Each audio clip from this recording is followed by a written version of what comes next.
once materialized in the dead of night, catching the town off guard. There was a flurry of debate at City Hall because not even the mayor had prior knowledge of their arrival. Somehow, an agreement must have been reached, as the gypsy circus set up camp and became the talk of our small community. Our town was too modest to host a proper fair, making this an extraordinary event. And so, on that evening, I found myself accompanying my older brother Tommy and his friends. I was just 15 at the time, and despite our current small-town setting, my mother hailed from Boston. She wouldn't have allowed me to roam freely, but if she had known the true nature of Tommy and his friends, she would have understood that solitude was a far better option. "How much money you got?" Frankie inquired, delivering a punch to my shoulder.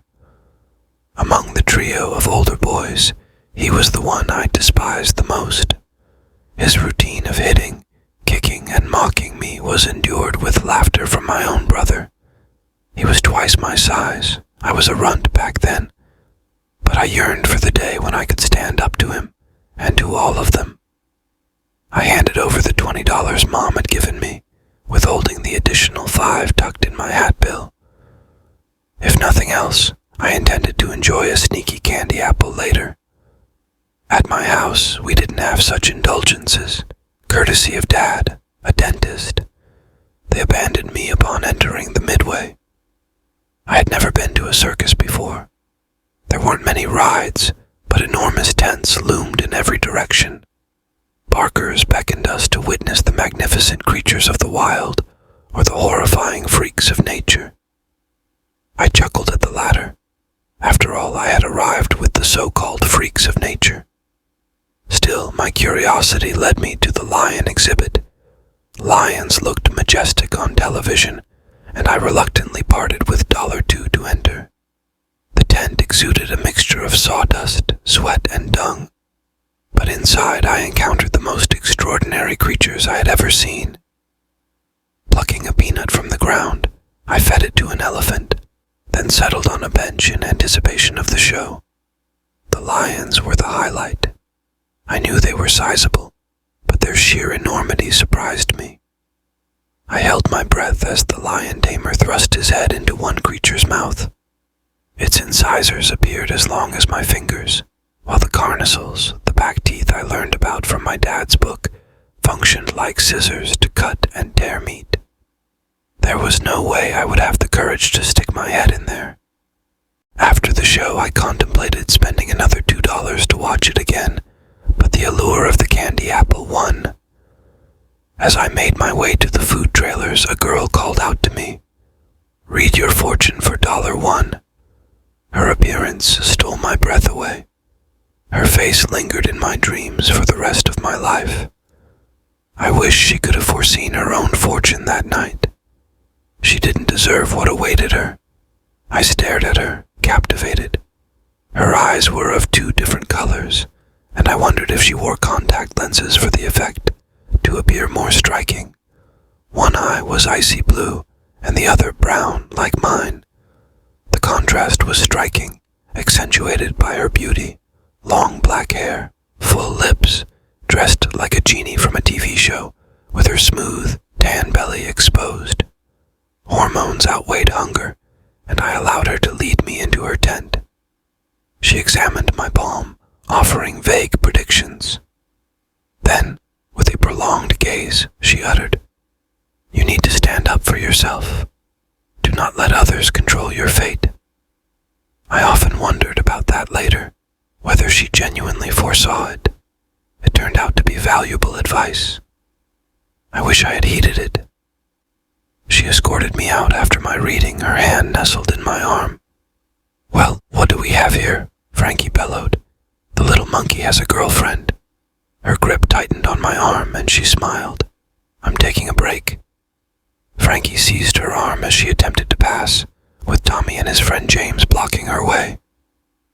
I wanted to intervene, to tell them to leave her alone, but my voice was trapped like a frog in my throat.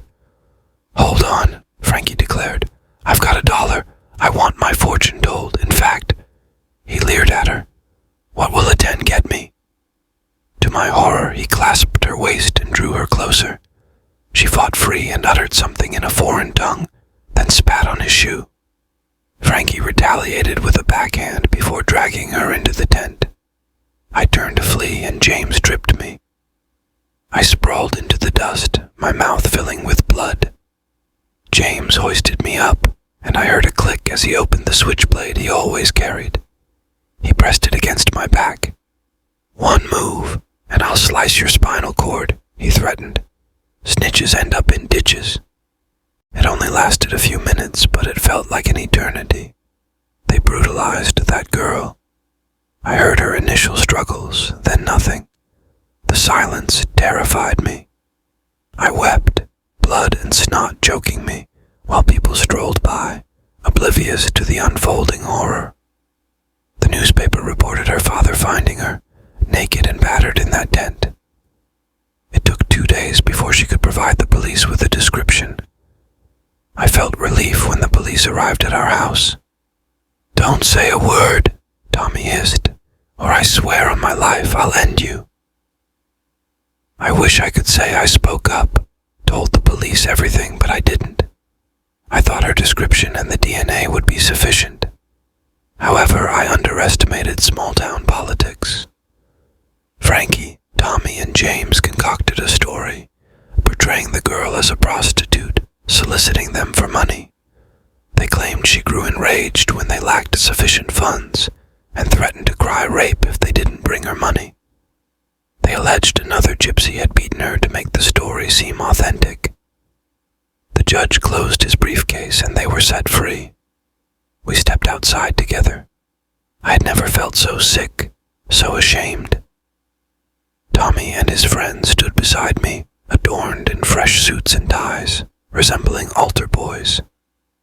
An elderly gypsy woman approached. She muttered something, then traced a sign in the air with her gnarled finger. Frankie moved toward her, but James caught his arm. The girl sobbed against her father, her beautiful face still swollen and discolored. She whispered something to the old woman and pointed at me. The old woman's eyes narrowed, and she made another sign. "That's enough," my father declared, leading us away. The circus vanished, and within a week, my brother and his friends were dead. Tommy's hand got caught in the restaurant's garbage disposal where he worked after school. As it gnawed at his arm, he screamed about the lion's teeth, and he bled out before the ambulance arrived. James fell off a ladder while assisting his father in patching their roof. The fall severed his spinal cord. Frankie experienced the most gruesome fate. One night he crashed near Johnson's Bend, and his car caught fire. Rescuers recounted his agonizing screams. I believed he was still screaming and burning in the place he ended up. I dreamt of the old woman every night. She said, "Your crime is silence. You stood quietly and let evil reign, thus sealed your fate." One morning my tongue felt peculiar. When I gazed in the mirror, it resembled a piece of bark. It felt like bark too. Mom was still in her room, so I didn't disturb her. Somehow I knew it was my time. I ventured into the woods behind our house. My steps grew heavier, and I could barely drag my feet through the leaves. Glancing down, my legs no longer resembled human limbs. They were transforming into a tree trunk, roots curling from my toes and embedding into the ground. As I reached to feel my tongue, my arm froze. Bark raced down it, connecting like interlocking Legos, concealing what was once human. With no surprise, I saw the girl emerge from the woods. "I know it wasn't your fault," she said. "I begged my papa for mercy. She said you must learn a lesson. You will be a tree until you grow and mature enough to bear fruit. When the first apple falls from your tree, you will be human again. I hope you will always stand up for yourself and others after that." It took 3 years, but I am still grateful for that lesson.